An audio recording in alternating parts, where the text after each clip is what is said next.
ಸ್ನೇಹಿತರೆ, ಬೆಂಗಳೂರಿನ ಜಯನಗರದಲ್ಲಿರುವ ಬಸವೇಶ್ವರ ಖಾನಾವಳಿಯಲ್ಲಿ ರೊಟ್ಟಿ ಊಟವನ್ನು ಸವಿಯುವ ಈ ಕ್ಷಣವನ್ನು ನಿಮ್ಮೊಡನೆ ಹಂಚಿಕೊಳ್ತಾ ಇದ್ದೀನಿ.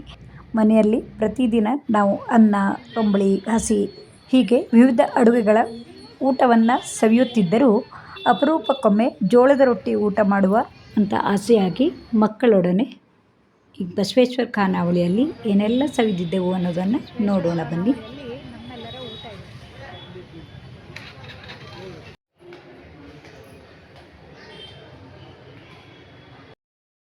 ಇಂದಿನ ಊಟದ ಮೆನುವಿನಲ್ಲಿ ಇಡೀ ಗೋಧಿಯ ಪಾಯಸ, ಬೇಳೆಯ ಒಬ್ಬಟ್ಟು, ಜೋಳದ ರೊಟ್ಟಿ, ಎಣ್ಣೆಗಾಯಿ ಪಲ್ಯ, ವೆಜ್ ಪಲಾವ್, ಅನ್ನ, ಸಾರು, ಸಾಂಬಾರು, ಮಜ್ಜಿಗೆ, ಮಿರ್ಚಿ ಬಜ್ಜಿ, ಜುಣಕ ಹಾಗೆ ರಂಜಕ ಇವೆಲ್ಲವೂ ಇದ್ದವು.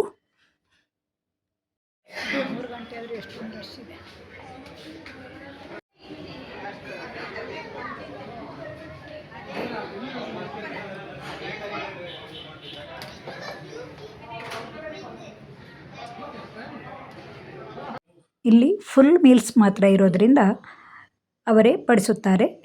ನಮಗೆ ಬೇಕಾದಷ್ಟು ರೊಟ್ಟಿಯನ್ನು ತಿನ್ನಬಹುದು. ಜೊತೆಗೆ ಕಾಳಿನ ಪಲ್ಯ, ಬಾಜಿ ಹಾಗೆ ಬದನೆಕಾಯಿ, ಎಣ್ಗಾಯಿ ಇವೆಲ್ಲವನ್ನು ಬೇಕಾದಷ್ಟು ಹಾಕಿಕೊಳ್ಳಬಹುದು. ಜೊತೆಗೆ ಇಲ್ಲಿ 3-4 ರೀತಿಯ ಚಟ್ನಿ ಪುಡಿ ಇತ್ಯಾದಿಗಳು ಇದ್ದವು.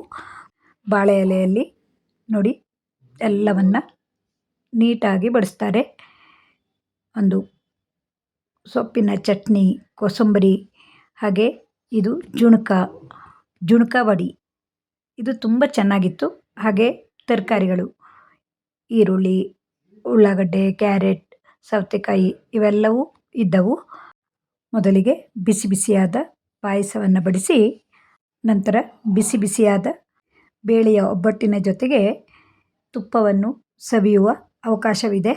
ಹಾಗೆ ಕುಡಿಯೋಕ್ಕೆ ರುಚಿ ರುಚಿಯಾದ ಮಜ್ಜಿಗೆ ನೀರು ಅಂದರೆ ಮಸಾಲ ಮಜ್ಜಿಗೆಯೂ ಇತ್ತು. ನೋಡಿ, ಬಿಸಿ ಬಿಸಿ ಹೋಳಿಗೆ ಜೊತೆಗೆ ತುಪ್ಪವನ್ನು ಹಾಕಿ ಸವಿಯೋದೆಂದರೆ ತುಂಬ ರುಚಿಯಾಗಿತ್ತು. ಮೆಣಸಿನಕಾಯಿ ಬಜ್ಜಿಯು ಖಾರವಾಗಿ ರುಚಿಯಾಗಿತ್ತು. ಜೊತೆಗೆ ಗರಿಗರಿಯಾದ ಹಪ್ಪಳ. ನೋಡಿ, ಇದು ರೊಟ್ಟಿಗೆ ಬೇಕಾಗಿರುವಂತಹ ಪಲ್ಯ ಅಂದರೆ ಕಾಳಿನ ಪಲ್ಯ, ಕಾಳಿನ ಬಾಜಿ ಜೊತೆಗೆ ಬದನೆಕಾಯಿಯ ಎಣ್ಗಾಯಿ ಇತ್ತು. ಹಾಗೆ ಮೊಸರು ಬಜ್ಜಿ ಅಥವಾ ರೈತವನ್ನು ಬಡಿಸಿದ್ದರು. ಇವೆಲ್ಲವನ್ನು ನಮಗೆ ಬೇಕಷ್ಟು ಸಲ ಹಾಕಿಕೊಳ್ಳಬಹುದು. ಬಿಸಿಯಾದ ಜೋಳದ ರೊಟ್ಟಿಯೊಡನೆ ಬೆಣ್ಣೆಯನ್ನು ಹಾಕಿ ಜೊತೆಗೆ ಇವೆಲ್ಲ ಮಸಾಲೆಗಳನ್ನು ಸೇವಿಸಲು ತುಂಬ ಖುಷಿಯಾಗಿತ್ತು. ಒಂದು ರೊಟ್ಟಿಯ ಬದಲು 4 ರೊಟ್ಟಿಯನ್ನು ಸಹ ತಿನ್ನಬಹುದು. ಇಲ್ಲಿ ಜೋಳದ ರೊಟ್ಟಿಯನ್ನು ಸವಿದು ಮುಗಿಯುತ್ತಿದ್ದಂತೆಯೇ ರುಚಿ ರುಚಿಯಾದ ಪಲಾವ್ ಸಹಿತ ಇತ್ತು. ಪಲಾವಿಗೆ ರೈತವನ್ನು ಸಹ ಹಾಕಿಸಿಕೊಳ್ಳಬಹುದು. ನಂತರ ಅನ್ನದ ಜೊತೆಗೆ ಸಾರು, ಸಾಂಬಾರು, ಸವಿಯಾದ ಮೊಸರು ಇವೆಲ್ಲದರೊಡನೆ ನಮ್ಮ ಊಟವು ಮುಗಿದಿತ್ತು. ಕೊನೆಯಲ್ಲಿ ಬೀಡಾವನ್ನು ಸಹ ಕೊಟ್ಟಿದ್ದರು. ನನಗಂತೂ ಜೋಳದ ರೊಟ್ಟಿಯನ್ನು ತಟ್ಟೋಕೆ ಬರದಿದ್ದರೂ ಯಾವ ರೀತಿಯಾಗಿ ಜೋಳದ ರೊಟ್ಟಿಯನ್ನು ಮಾಡುತ್ತಾರೆ ಅನ್ನೋದನ್ನು ಅಡುಗೆ ಮನೆಗೆ ಹೋಗಿ ನೋಡಿ ಬಂದ ಕ್ಷಣಗಳು ಇಲ್ಲಿವೆ. ನೀವು ಎಷ್ಟು ದಿವಸದಿಂದ ಮಾಡ್ತಾ ಇದ್ದೀರಾ? ನಾವು 20 ವರ್ಷದಿಂದ ಮಾಡ್ತೀವಿ. 20 ವರ್ಷದಿಂದ ಮಾಡ್ತಾ ಇದ್ದೀರಾ? ನಿಮ್ಮ ಹೆಸರು? ಎಲ್ಲಮ್ಮ. ಅದೇ ನಮಗೆಲ್ಲ ತಟ್ಟಕ್ಕೆ ಬರೋಲ್ಲ, ಹಾಗಾಗಿ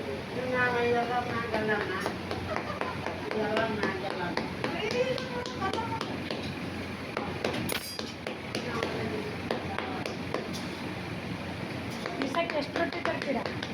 ಲೆಕ್ಕನೇ ಇಲ್ಲಮ್ಮ. ಲೆಕ್ಕನೇ ಇಲ್ಲಲ್ಲ, ಸಾವಿರಾರು ರೊಟ್ಟಿ ಆಗುತ್ತೆ. ಜಾಸ್ತಿನೇ ಆಗ್ತದೆ. ಬೆಳಗ್ಗೆಯಿಂದ ಸಂಜೆ ತನಕ ನೀವಿಬ್ಬರೇ ಮಾಡೋದಾ? ಇಲ್ಲ, ಕೆಳಗನ ಮಾಡ್ತಾರೆ. ಕೆಳಗೆ ಬೇರೆ ಇದೆಯಾ? ಚೆನ್ನಾಗಿತ್ತು.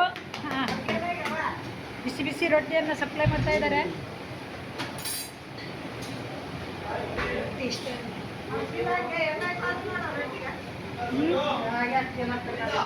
ಇವೆಲ್ಲ ಒಟ್ಟಿಗೆ ಇರೋದಾ?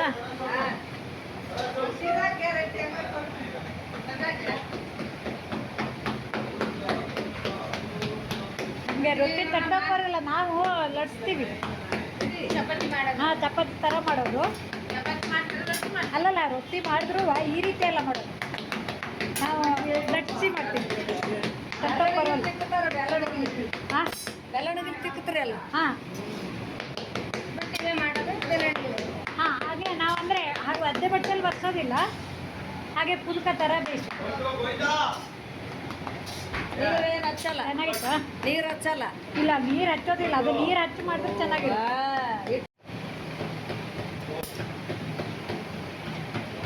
ಒಂದು ಕಡೆ ನೀರು ಹಚ್ಚಿದ್ರೆ ಚೆನ್ನಾಗಿ ಉಳಿತಲ್ವಾ? ಎಲ್ಲ ನೀರು ಹಚ್ಚಲ್ಲ. ಹಾಂ, ಅದು ನೀರು ಹಚ್ಚೋದಿಲ್ಲ, ಹಾಗಾಗಿ ನಮ್ಮ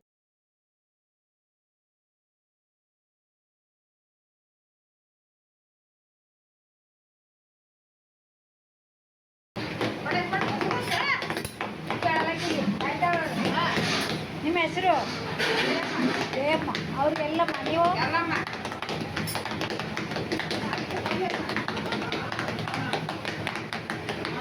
ಕಟ್ಟಾಗ ನಮ್ಗೆ ಕಟ್ಟಕ್ಕೆ ಬರಲ್ಲ.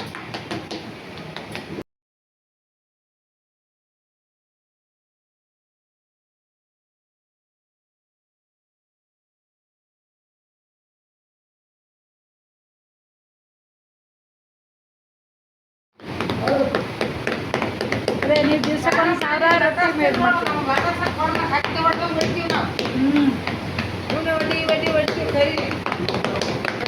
ಬಡ್ದು ನೀರೇ ಬಿಡ್ತದೆ. ಅದೇ ಬೇರೆ, ಇದೇ ಬೇರೆ. ಇದೇ ತಿಂದರೆ ಒಳ್ಳೆಯದು. ಕೈಲಿ ಮಾಡೋದು, ಕೈಯಿಂದ ಮಾಡೋದು ಒಳ್ಳೇದು. ಯಾವುದಕ್ಕಾದ್ರೂ ಯಾವ ಅಡುಗೆಗಾದ್ರೂ ಕೈಯಿಂದ ಮಾಡೋದು, ಈ ಬೇರೆದಕ್ಕೆ ಇರೋದಿಲ್ಲ. ಅಪರೂಪಕ್ಕೆ ಸವಿಯಬಹುದಾದಂತಹ ಇಂತಹ ಜೋಳದ ರೊಟ್ಟಿಯ ಸವಿಯು ಚೆನ್ನಾಗಿದ್ದುದರಿಂದ ನಿಮ್ಮೊಡನೆ ಈ ವಿಡಿಯೋವನ್ನು ಹಂಚಿಕೊಂಡೆ. ಮುಂದಿನ ವಿಡಿಯೋದಲ್ಲಿ ಇನ್ನೂ ಹೆಚ್ಚಿನ ಮಾಹಿತಿಗಳುಳ್ಳ ವಿಡಿಯೋಗಳನ್ನು ನೋಡಬಹುದು. ತಮಗೆಲ್ಲ ಧನ್ಯವಾದಗಳು.